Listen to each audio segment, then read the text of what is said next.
please join me in presenting this award to Colonel Frank Athanason. I have a military coin that I want to give you. We do this to special members of the military, veterans, or true heroes who are outstanding service to our country. I'd like to take 2 or 3 minutes of your time. First of all, I'm very honored to be here with the next awardee, whom I haven't seen since about 1980. I think since then Stan has grown taller, and not grown shorter. And somewhere in between, he looks the same, he's the same guy. You know, like Stan and myself, we've been in the military a long time, and we see a lot of people get awards. A lot of them deserve them, and some don't, but they get them anyway. Unfortunately, we forget the whys. The whys are very important to us. My wife's birthday today. Wow.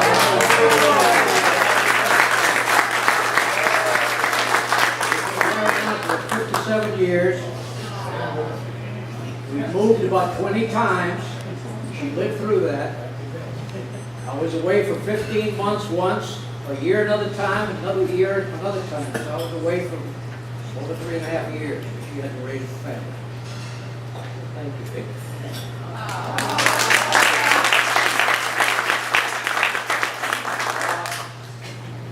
My last assignment was in Greece. I didn't ask for the assignment.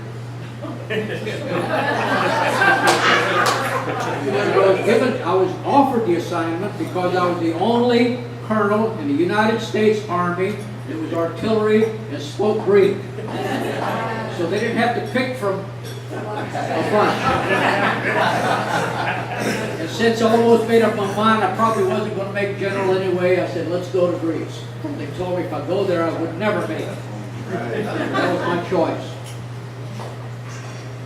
A lot of people ask me, how were you treated in Greece? And you might be interested in this. Stan may have his own perspective too.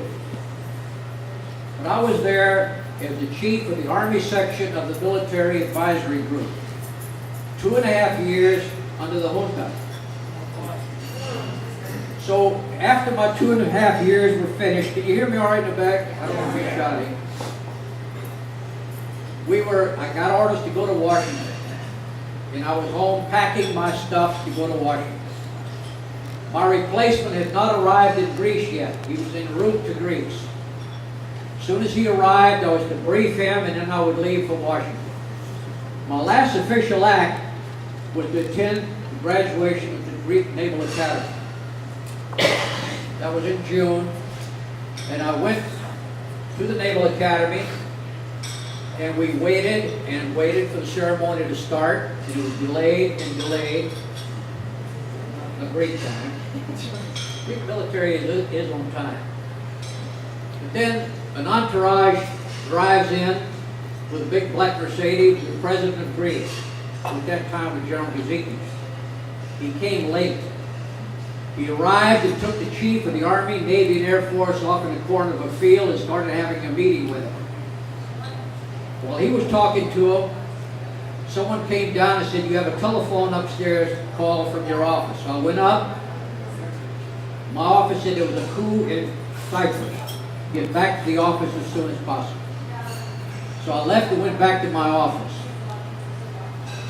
Now the next day, my boss was an American 2-star general. The next day, he and I went to the embassy. And there was a lot of activity going on, as you can well imagine. The ambassador was on the phone with Henry Kissinger, screaming at the top of his lungs. We could hear the screaming and the noise, but we could not hear, of course, the other side of the conversation.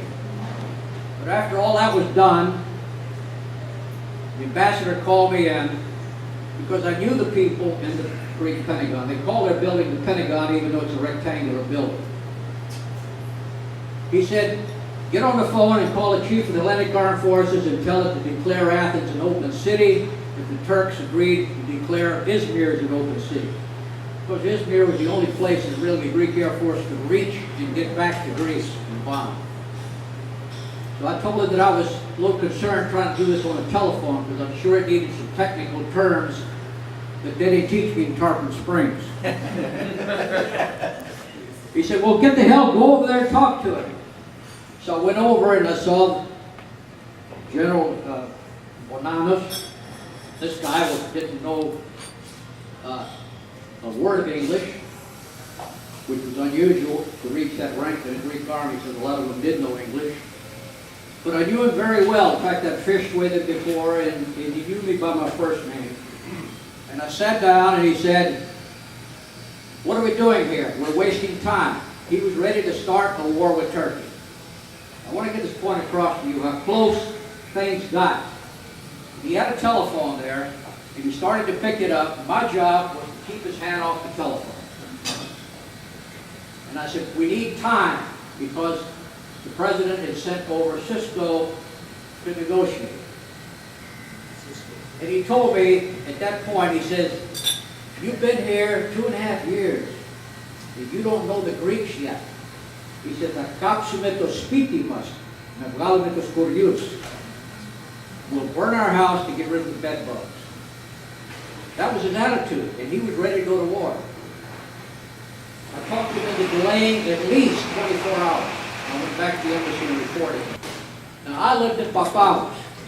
I'm probably the only American who lived in Papalos, where all the Greek army officers lived. The chief of our Air Force section and Navy section and our general were out at Father playing golf. This was a Saturday. We had had trouble getting an appointment to see the chief of the Atlantic Armed Forces. He finally relented and said, come on up.